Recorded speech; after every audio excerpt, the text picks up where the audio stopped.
अमीर आदमी अमीर क्यों नहीं बन रहे हैं और गरीब गरीब ही क्यों हो रहे हैं?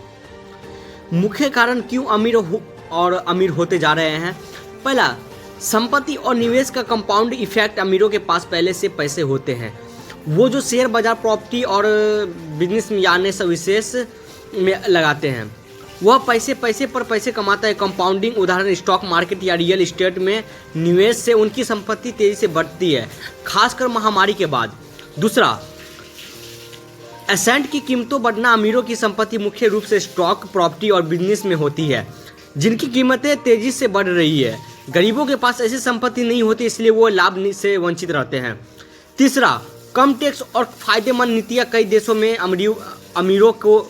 अमीरों पर कैपिटल गेन टैक्स कम होता है, जबकि गरीब मेहनत की कमाई पर ज़्यादा टैक्स देते हैं। ग्लोबलाइजेशन और टेक्नोलॉजी से बड़े बिजनेस जिनके मालिक अमीर होते हैं ज़्यादा फायदा उठाते हैं।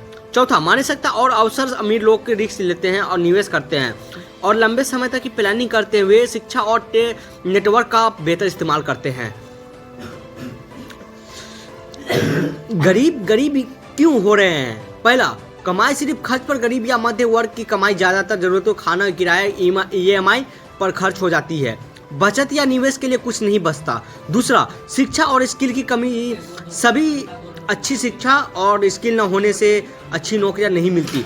ऑटोमेशन और AI से कम स्किल वाली नौकरी कम हो जाती है। तीसरा, महंगाई और कर्ज। महंगाई से खर्च बढ़ता है, लेकिन कमाई उतनी नहीं बढ़ती। कर्ज लेना पड़ता है, जो ब्याज से और गरीब बनता है। चौथा, सिस्टम की असमानता। स्वास्थ्य, शिक्षा पर सरकारी खर्च कम होने से गरीब आगे नहीं बढ़ पाते हैं। भारत में स्थिति क्या है? 2025 से 2026 के आंकड़ों वर्ल्ड इनक्वालिटी रिपोर्ट 2026 के अनुसार भारत दुनिया के सबसे असमान देशों में से एक है। टॉप 1% लोगों के पास देश की 40% से ज़्यादा संपत्ति है, जबकि बॉटम 50% के पास सिर्फ 30% है। टॉप 10% लोग 58/60% नेशनल इनकम लेते हैं। अमेरिकी संपत्ति तेजी से